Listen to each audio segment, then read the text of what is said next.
coastal wind in advance, you're going to be facing at least 8 or 9 of those type of approaches.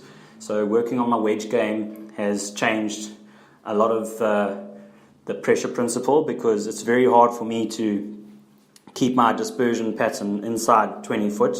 I had to strike those particular shots pretty well just to be inside that type of range, especially with the wind condition. I mean, obviously the miss is short right, but at the end of the day, there was a target just left of the flag, and trying to, you can't really go long left, but if you did go long left, it's not the end of the world. So it was a great target and a great practice. So this was the one thing I accomplished today, and I was satisfied. And if I coupled that with a little bit of short game, then I felt I had built on the week's momentum. And I'm looking forward to the weekend where I won't be able to play a Saturday or a Sunday round, but I'll be able to think, I'll be able to do some strength and conditioning, which I feel is super important regarding the swing speeds that I'm trying to control and the spine angle in the commitment of the path. So I also avoided inventing things to tinker with, because you can easily be procrastinating when things don't go your way. So because the task was tough, it was creating that pressure principle. And there is a swing move that I'm working on at the moment where I am getting the left hand quite flat on the top, but on the transition, I'm focusing on my right elbow and maybe dropping the right shoulder slightly to get inside the slot. And I used to shank the hosel in my, if I looked at the last 2 seasons, I did go a period where I got quite bothered with ball striking, and I developed a really bad habit to whip the ball, and I've lost the ability to collect and work on my striking. But I didn't actually fall into that trap where I would start tinkering with my swing. I stuck to the move that had been sort of generated in the range yesterday, and I wanted to continue those swing feelings and rehearse the routine of what it's like to feel. And even closing my eyes and hitting balls is quite a new thing for me. I've never done that before, and now I realize that this game can be so internally focused if that's the case. If you can close your eyes and be better off, because that was the situation out of 6 balls from 55 yards, the best outcome was when the eyes were closed.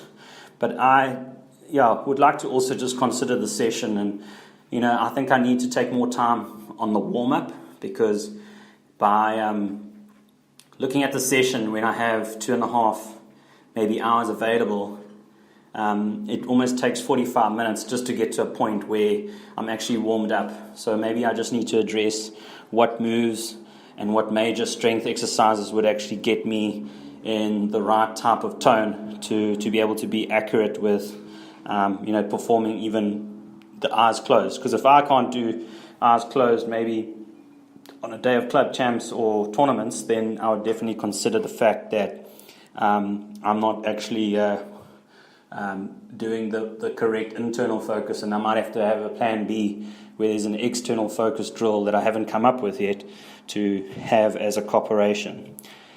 So until my one thing is done, everything else is a distraction. So I managed to complete that today. And yes, the whole pressure principle, being busy, is often used as a guise for avoiding the few unfortunate, uncomfortable actions. And what are you actually working on today? So the wedge program has really got far. This is week 19 in the experiments.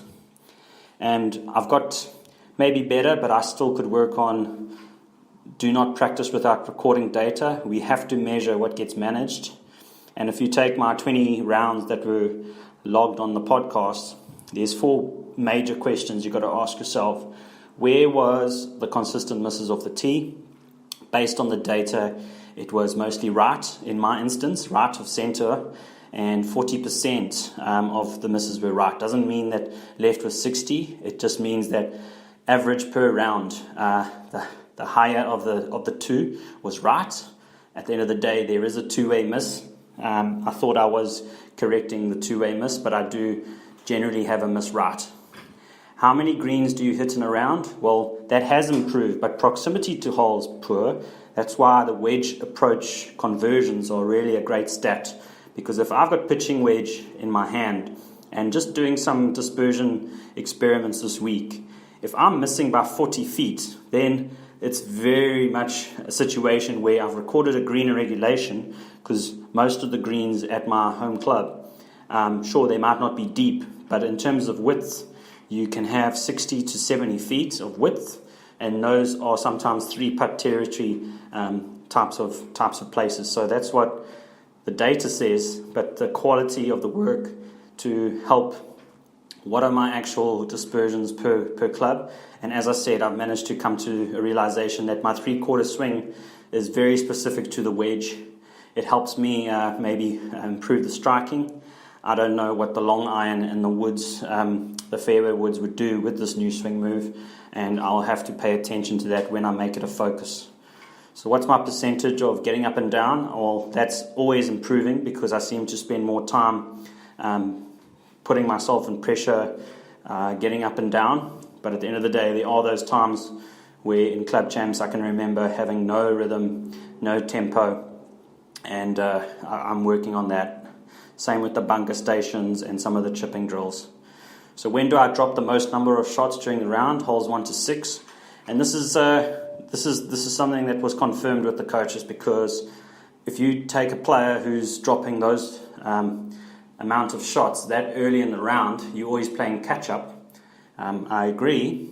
At the end of the day, it's a state of mind that there's obviously stuff happening before the round starts, and I am one of those that's quite strong on getting to the club early, having a routine. But once again, I hadn't tightened the routine to the point where I know what's happening, meeting the playing partners, taking a whole bunch of vulnerabilities off the table, because at the end of the day, we are all trying to get better at the game.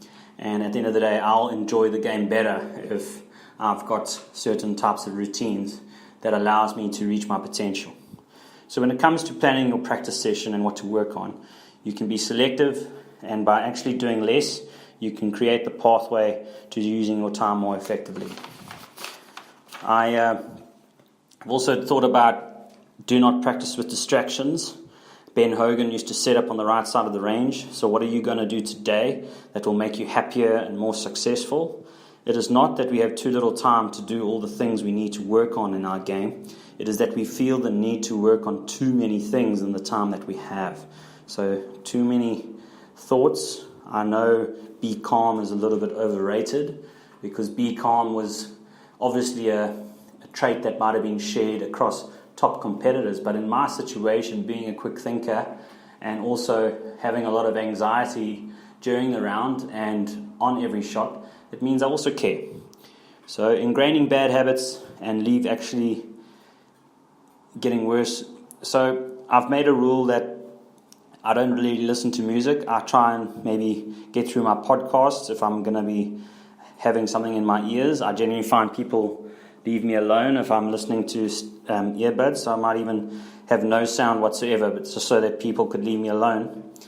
And then meditation programs like Headspace, and I really felt quite strongly about Ross McKenzie on the Chris Baker podcast, Personal Power by Way of Thinking. So do not practice without pressure. I can't wait to get this right. Demanding tasks during your practice session can raise your performance when it matters most, as you have been there and done it all before. Therefore, when you go into a tournament, there is a factual basis behind your approach that you gave a lot. It gave you a lot more confidence. By increasing the consequences of not achieving your desired result, you will increase the pressure. So some of the drills, like the FIG drill, cumulative scoring, those little creative courses that you design on the practice green and the chipping facility, those are all consequences of creating pressure. So all confidence is acquired and developed over time, and what are you doing in your training determines how you'll perform when it counts. I really strongly believe this, and I'm very excited to do the work. What ways can you add pressure or increase the stakes into your practice session is the question I leave you. So do not practice without a system. Losers have goals, winners have systems. There are always a gap between where you are and where you need to be. So I feel today It's May 2019. I have goals maybe for 2020, 2021, 2022 season. Given myself reasonable long-term goals, and those are all desirable and realistic, but I feel at the end of the day an actionable plan is what's going to separate me from being where I want to be. So bridging that gap requires two things: consistent action and consistent focus. So my mantra being, I hit at least 12 putts per day, do 25 push-ups every morning, and I make an action plan before every practice and competition. So great vibrational energy, the way I said that, and I like what was said from a spiritual development point of view. I find the game competing is one thing, but also the game itself lends itself to introspection, but also spiritual development. And there's a lot that can be taken out of this that I could use in my business and my career. But just a simple putt. You're looking at the read. You don't just look at the starting position. You also got to look at where do you want the ball to be when it gets into the hole. So going behind the hole and looking is metaphorically taking a few paces into the future, getting a sense of where do you want to be. And just like the putting principles with Phil Kenyon is, what is the speed, what is the start line, and obviously reading the greens comes better and better with experience. So having an actionable plan, having a consistent focus. So recording my voice, the 6 steps on the putting line, working backwards from a root cause, and then you don't have to make decisions ever out of fear. So I'm taking extreme ownership of the emotional contract that I make on the putting green, and that will transcend into the rest of my life. This journal that I'm keeping now, which is really going to be a big commitment to stick to, and it's my action plan for every practice and every round. It'll be with me, it'll be in the bag. I feel that reading does help. And as I said, on the team, I've got Stephen Cottingham and Mickey Hoff. Stephen Cottingham was the one that suggested that, you don't just have a pre-shot routine, but you've also got a pre-competitive routine. And for some people like Phil Mickelson, I know he does a 3.5 hour type of routine before he hits his first tee. It's just the fact that high achievers come from a sense of clarity. And Mickey Hoff being an on-course coach, I think he's shown me that it's really tough to have access to those units when you're under pressure, when you're not maybe visualizing the shot, using the right side of your brain. And I, not trying too hard, but at the end of the day, I get what he's saying. And visualizing is definitely a reinforcement type of drill for someone like me who's trying to slow down the thoughts, also put a lot into perspective before I pull the trigger. So this journal of mine is actually quite insightful, because I feel like it captures a lot of the loose notes I've been carrying around since I started the game. Because if I go back even to 2014 when I started, I still have data of cheat sheets, what clubs I used to use at what different course. I mean, really, that was just, I think, what beginners would need as a template just to maybe get them started. But now I've realized that having a plan moving forward has to be so tight, has to be so much of an emotional contract that I've had to include everything in the table of contents. So what's in the bag is very important, because I'm playing more and more golf coastal. So at the end of the day, driver's not always maybe in the bag, but I've got all my yardages out as to what would happen with slope and possibly with wind conditions.